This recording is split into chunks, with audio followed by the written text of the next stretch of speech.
Today is January the 1st, 2016. We are at Willie Scott's house for the annual Kwanzaa celebration. Reverend Johnny Tyler will be explaining to us what Kwanzaa is all about. So let's get started. Good evening, everyone. Good evening. Good evening. So, my name is Johnny R.C. Tyler. I first want to thank Brother Scotty for opening up his home and inviting family and friends traditionally, annually, to celebrate the culminating last day of Kwanzaa. I'm of the traditional church, being a minister, so I believe in praising God. So let's give the Lord a hand of praise for this great brother.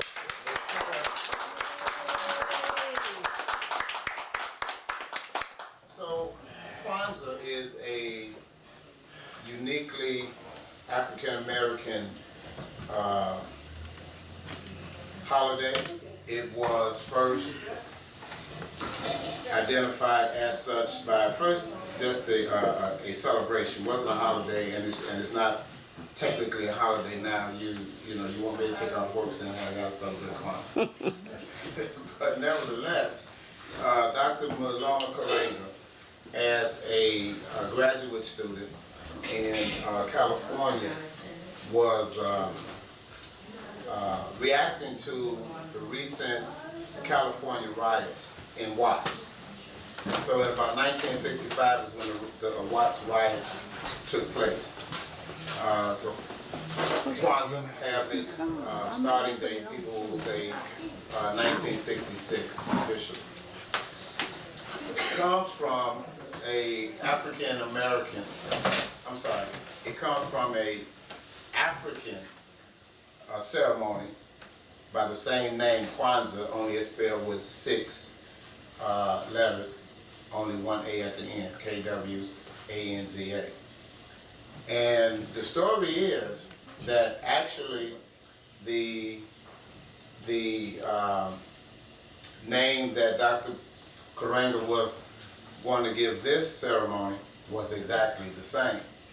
But they had some children that were, when they were starting to get it organized, there were some children that had something to do. They had some object or something to carry with the letters K, W, A, N, Z, A. But that was the 7th child.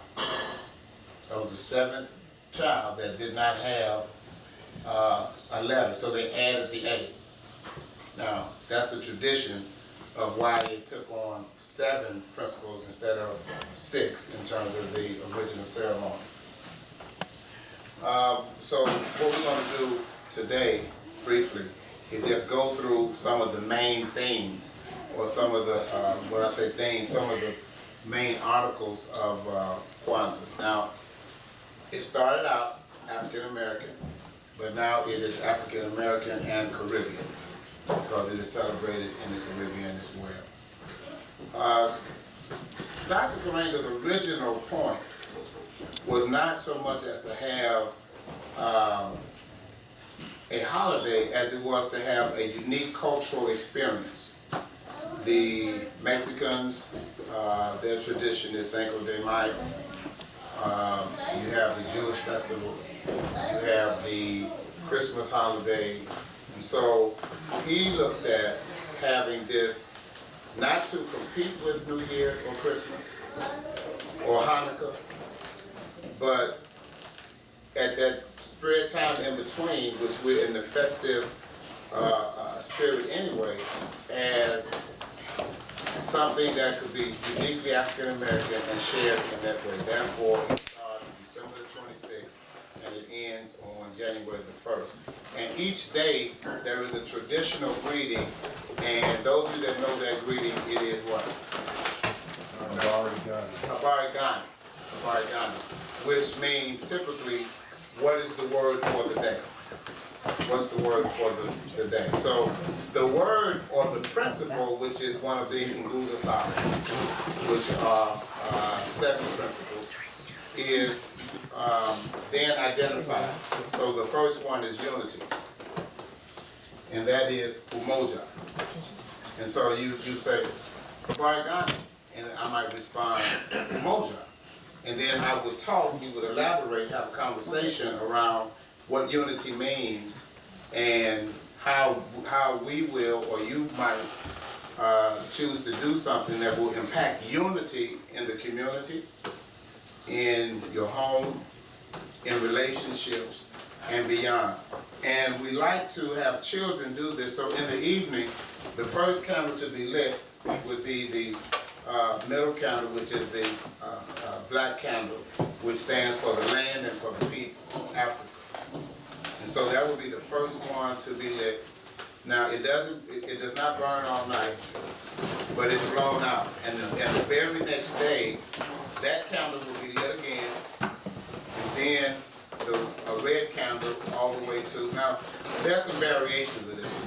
Okay, so if you've seen it where they lit this one, and then this one, and then over here, it's fine. But typically, the black candle will be lit again the second day, and on the second day, the red candle will be lit after you have announced what the second principle is, which is Kuti Chagalia, which is self-determination.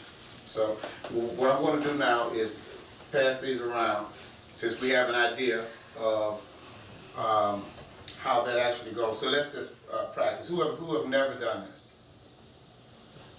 We all have. Okay, good. So anyone that I call is going to be fair game, right? By the way, there's some literature here on the table that Mrs. Hyde provided some years back.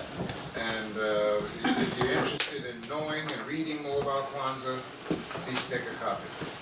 Take it with you. Right.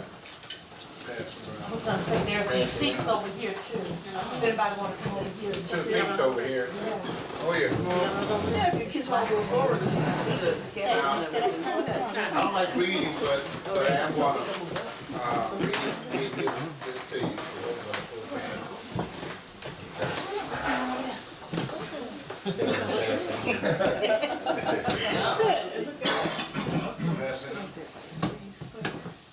So the Nguza Saba deal with the 7 principles, and again, it's a Swahili term, and each of the principles contribute to the building and the uplifting of the community. Now remember, this was born out of struggle. This was right after, what was the incident? Watts. Watts what? Burning. Riots. The riot, 1965. And Dr. Kareem was at that time, what? He was a college student. He was a graduate student. So he was very much involved in the movement at that time. So the 7 principles I want to go through, I already mentioned Umoja, which is unity, that's the very first one. Then you have Kuti Chagalia, Ujima, which is, or Ujima, which is collective work and responsibility. And this deals with, it reminds us of our obligations to ourselves and to the past, present and future, and that we have as a community a role to play in society and the world. Then it is Ujama or Ujama, which addresses the idea of cooperative economics. There are 2 things that's needed for power, 2 ingredients. Anyone misconstrued or anyone that is not at its full potential weakens the accomplishment of power. And that is organized money and organized people. A whole lot of money or wealth by itself does not constitute power. That wealth must be organized. And a large number of people without an organized agenda or without organization is just a large group of people vetted. And you see this when you have a lot of marches, and typically today people march and after a week or 2 when they get burnt out, they go home. Nothing happens, nothing changes. So the final one I'm sorry. So then, after that, you would have Nia, which is purpose. And Nia is to encourage us to look within ourselves and to set personal goals that are beneficial to the community. Now, you want to digress, but it's relevant.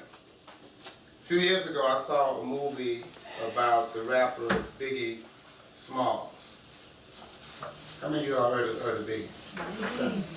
So in the movie, his character and Puff Daddy at the time, that's what he was calling himself, they had talked about how big they were going to come, and they were talking about just how impactful they were going to be. And so they started out, you know, he one on producing, the other one singing and rapping and being promoted.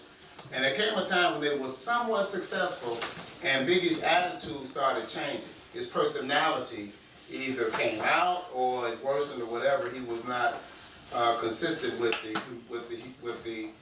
the same humility that he once had. And so Puff was upset with him, and they, you know, had a little conversation. And Biggie's response to him to try to get him to a chair was, "Hey man, come on, we're gonna change the world." And Puff looked at him and he said, "Yeah." He said, "But there's one thing. We can't change the world unless we change ourselves." And so when we look at purpose, the struggle of a people is not accidental. It must be on purpose. It must have focus. And so this is what Dr. Karanga had in mind when he identified what each of the principles might represent, because they're not represented based on the letters that's in the word Kwanzaa. There's no P in Kwanzaa. There's no U in Kwanzaa. So the principles were selected purposefully in order to establish some content to the whole ceremony itself and to the whole idea of the struggle. Then you have Kaumba, which is creativity. And creativity makes use of our creative energies to build and maintain a strong and vibrant community. And in those of us that have lived under challenging conditions or come from very humble means, as this country was early on, creativity is necessity is the mother of all invention, or is the mother of all creation, as it were. So when there's time for a struggle, we have to look within ourselves and find out how it is, because you can't expect someone to empower you or to give you the tools necessary. You know, people ask, "Give me this and I'll be okay." No, you have to be creative, which means to step outside of ourselves to lend whatever creative resources we have to the struggle of the entire whole, or to the community itself. And then finally, the last day which is the day that we're here now, which is Imani, Imani, and that means what? faith. That's faith. Imani is faith. And so I'm not going to read this, but someone said it. So what does faith? How is faith relevant in the idea of Kwanzaa? Because see, the intent was not to look at it as just something that we do for 7 days. The intent was to, almost like a resolution at the beginning of the year, when you resolve to do something. And so this is to remind us of what we should be doing throughout the year. So, Imani, faith, how is that relevant? You can read the definitely, you can read what's in your paper if you want. If you can see, I know the red one's a little difficult. Well, faith, of course, means whatever you're involved in, you must believe that you can accomplish it. I have faith, I have belief that if I'm involved in something, that it can be, I will do it, I will succeed. So faith is having that that confidence, that hope, and that belief in it. So that's very good. Anybody else just catch it? Because this is our day. Imani is the day that we're dealing with now. Faith. Faith. What does faith mean to you? That if you won't be able to make your actions have purpose unless you believe in the task that you're trying to accomplish. That this faith will sustain you as you create your purpose and get your ideas together and your actions. So the expectation that something, thank you, very, very good. The expectation that something is going to happen, take place, even though it hasn't happened yet. For something that's not seen, that you believe in. Right. I read somewhere that it was written something like that. The substance of things hoped for, and the evidence of what? Things not seen. Things not seen. Yeah, I think that's yeah. Hebrews 11:1. It said by faith the elders obtained what? A Good report. And by faith the worlds were framed by the word of God. And everything that we see today, everything that we have today, came through faith and creativity. I was sharing with one of my nieces or nephews, and I asked them about the Apple Watch, the watch you can talk to people on, and you can see people now on your timepieces. I asked them, where do you think that came from? Where did that idea come from? And they said, of course, Apple and these different things. I said, no. My first experience to seeing it was years ago in a comic book. And there was a gentleman in the comic book named Dick Tracy. In the comic book, and he used to talk on his watch. And so that's creativity. Yes, I had That's so that's an idea that was being introduced into the ether, into the atmosphere. And it says by faith the worlds were framed through the word of God. So if we have faith, so then whatever we first think, thoughts are things, whatever we think have a tendency to come to pass, good or bad. Okay, so that's enough there. But faith is hoping and expecting something that you have not yet experienced. Yeah, Yes, sir. just as well as mechanical things that of the past that we thought about. Now they have the 2016 Cadillac where you don't have to steer it and it'll drive for you. Who would ever think of that? Now, I don't have no faith in that. It's coming, but right now I'm not feeling that.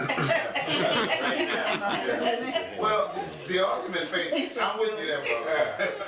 But the ultimate faith, I guess 35,000 feet up. I was in D.C. About 6 weeks ago at the Democratic headquarters. And on the way back, I said, now this is some faith. Because they were talking about high turbulence. And I can't, some of you all that have the people that you may be uncomfortable with, riding with, when they turn the corner or take off, you kind of like hit the brake for them. You can't hit the brake in an airplane. Yeah. There's nothing you can do. You're up there. Now, getting on an airplane, that's ultimate faith. And first of all, it's faith not even in God. It's faith that the pilot is not intoxicated and can do what he's supposed to be trained to do. Whether you realize that or not. That's where that first begins. So we exercise faith to the utmost degree, but that concentrated, that organized effort in that faith, where it is purposefully projected to bring about a change in the community. Now I'm going to ask, because we're getting ready to go into the ceremony itself, that next year you really celebrate Kwanzaa, practicing it each day. Because then it culminates. When you just jump right into something,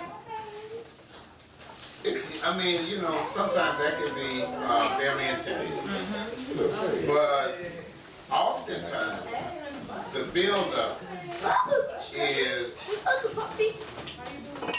just as great a part of the journey moving toward it as it is to the final climax or the end of the culminating. So when we come to a day like this, we don't have the other 6 days to reflect on if we have not engaged. So I know that Brother Scotty was out, he was visiting down in Florida, fishing and, walking around without coats and sweaters on. 85 degrees, but you can celebrate Kwanzaa there, right? So it's just a thought. It's just a thought that next year on December 26th, you wake up and the first person you greet with the word of Arigani, or you be prepared to respond to the greeting of Arigani. And that way, when we come back, if God allows us to see January 1st, 2017, when we come together, we'll be able to relate more to the things of it. I want to read these to you because I don't want to miss them. I want to read these here for the children. Now, it's 7 symbols also that's related to this. One of the first one is the kika, which is the mat. Traditionally, the mat is made out of African straw. Traditionally, but and incidentally, Kwanzaa was never meant to be a commercialized holiday. It was never meant to be commercialized in its celebration. Originally, Kwanzaa's intent was that every gift that would be given, and we're going to talk about the gifts, which is another symbol, should be something that was either grown from the earth or made naturally by hand, not bought from.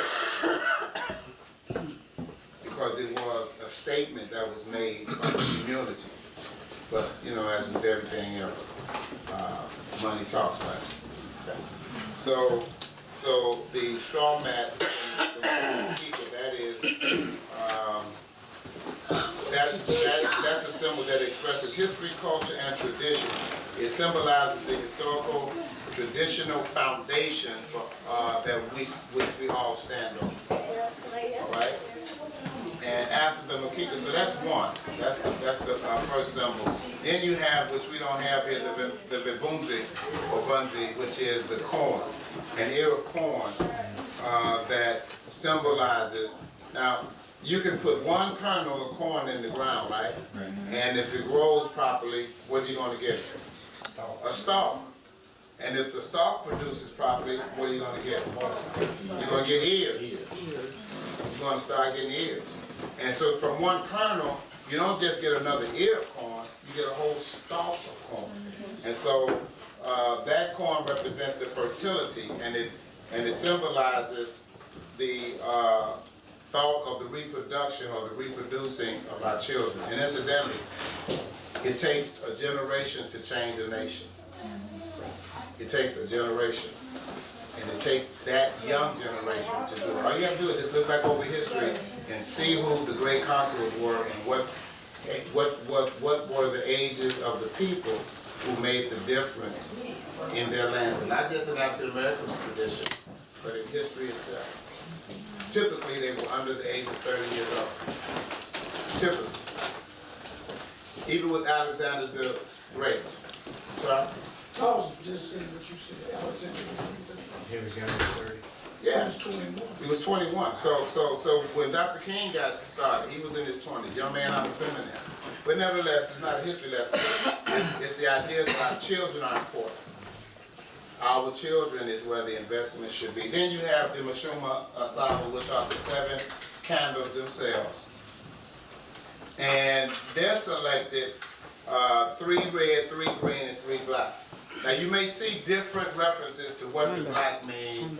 The red typically stays consistent with what? Sacrifice, the blood that's shed through struggle itself. So here, the black candle symbolizes, or the umoja, or the unity candle, the basis of success, and is lit on the first day, December 26th. The 3 green candles representing Nia, Ujima, and Imani are placed on the right of the unity candle, while the 3 red candles representing Kutichagalia, Ujama, and Kaumba are placed to the left. Now, The symbolic colors came from the original colors of the flag that was first organized by who? No, not Africa. For the African American or the black race in America. Marcus Garvey. The red, black, and the green. Red, black, and the green. First.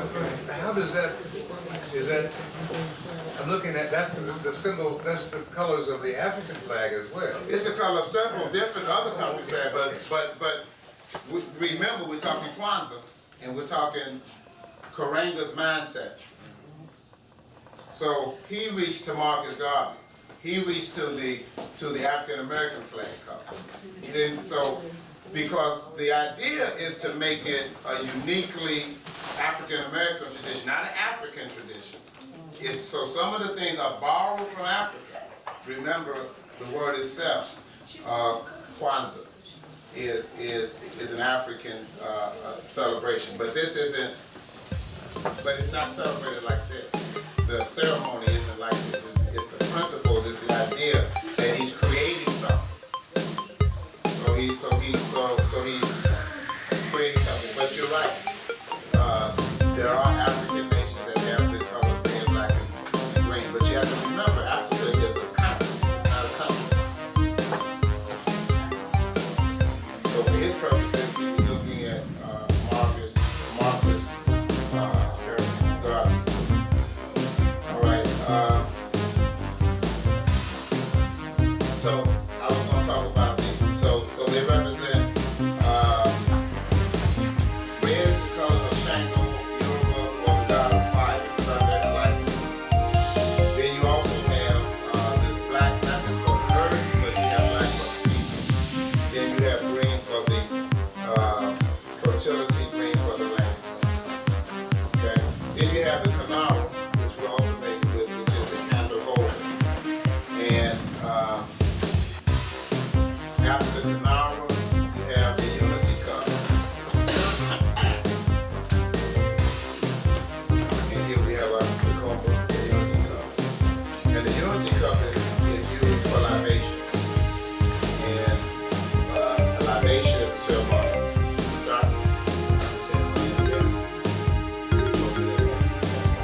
Well, a libation is a drink that is poured out of the ceremony.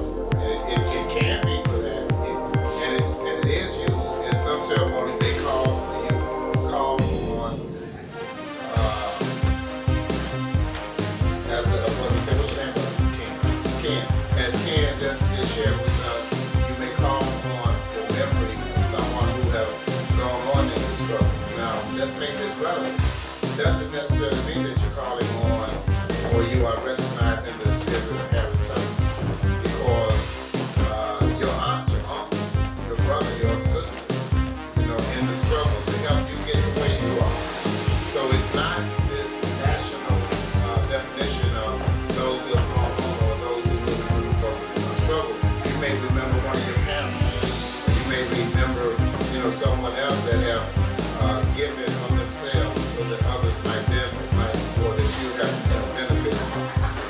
Then the final symbol is the gifts, and I've already talked about those, the Zawadi. So typically we would have gifts for the children and gifts for each other, but the gifts are typically for the children, and the gifts again are made or were intended to be in what form? From the what here? Right.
Cherry. Okay.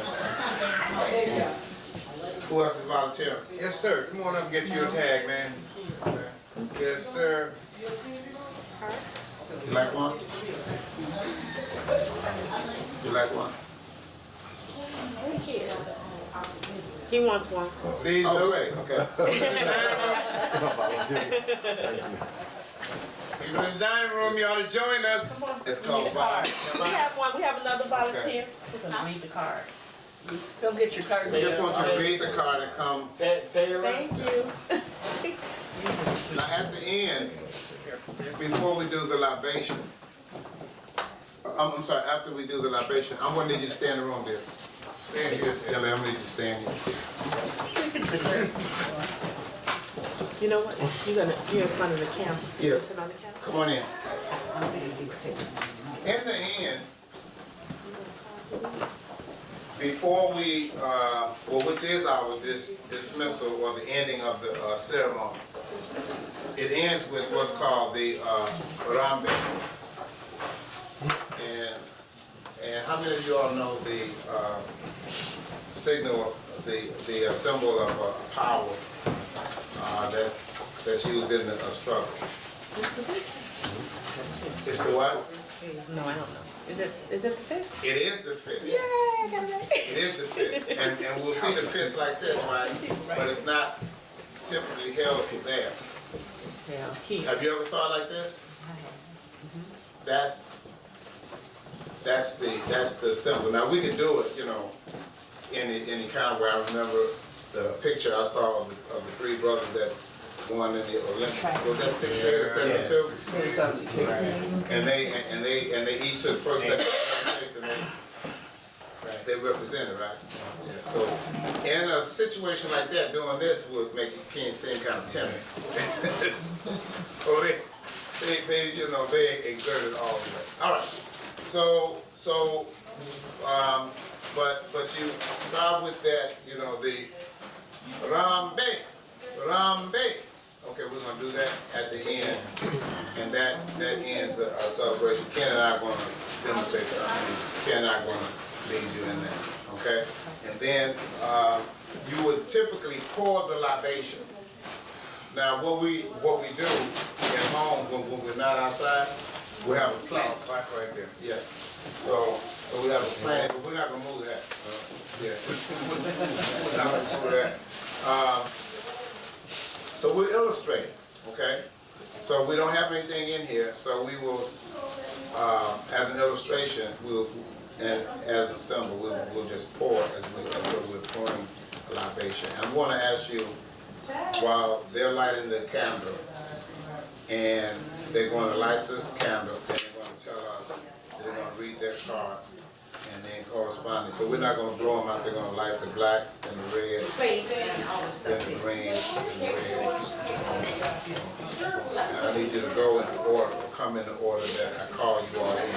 But while they're doing that, I want you all to think about someone that you can remember in the struggle. This is really supposed to be a solemn piece here. And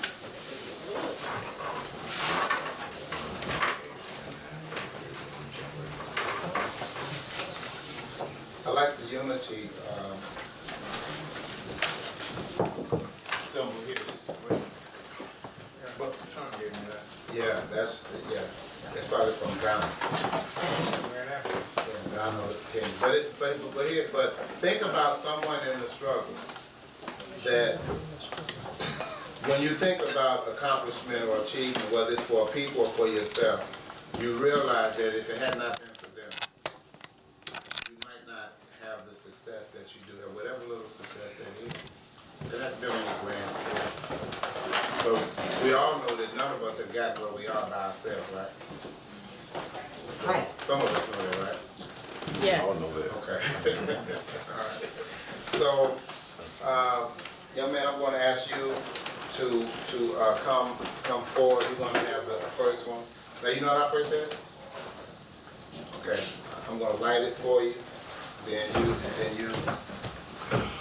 I'm going to light it for you. Then I want you to hold it. Okay. So all you gotta do is pull the trigger. Do that. Take it in your hand, take control. Do that. And then squeeze that trigger. Let it go. And then squeeze. Let it go.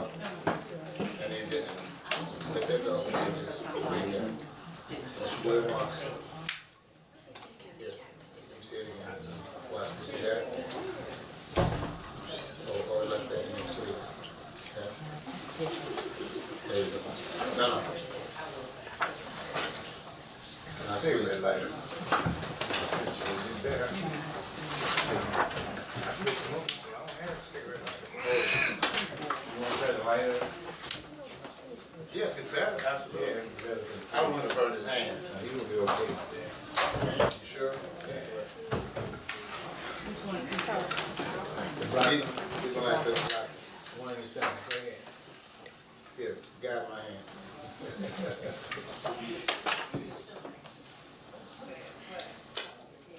Okay, you do it? There you go. Okay. Now, read Mojo. And read out loud. Umoja.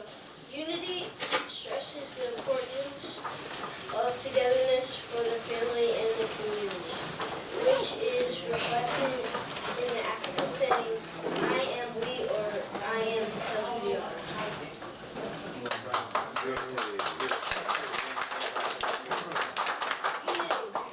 Beautiful, thank you. All right, Kujichagulia, self-determination. Yeah. Yeah. Right. Okay. You want like that over there?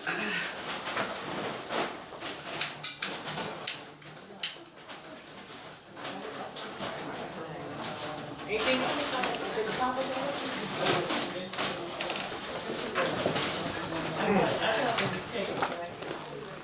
Yeah, but we're, yeah. Oh, Yeah, she's actually right, but I'm dealing with children, yeah, I don't want. oh, yeah. Okay. Leah, and self-determination. Self-determination requires us to find our common interests and make decisions that are in the best interest of our family and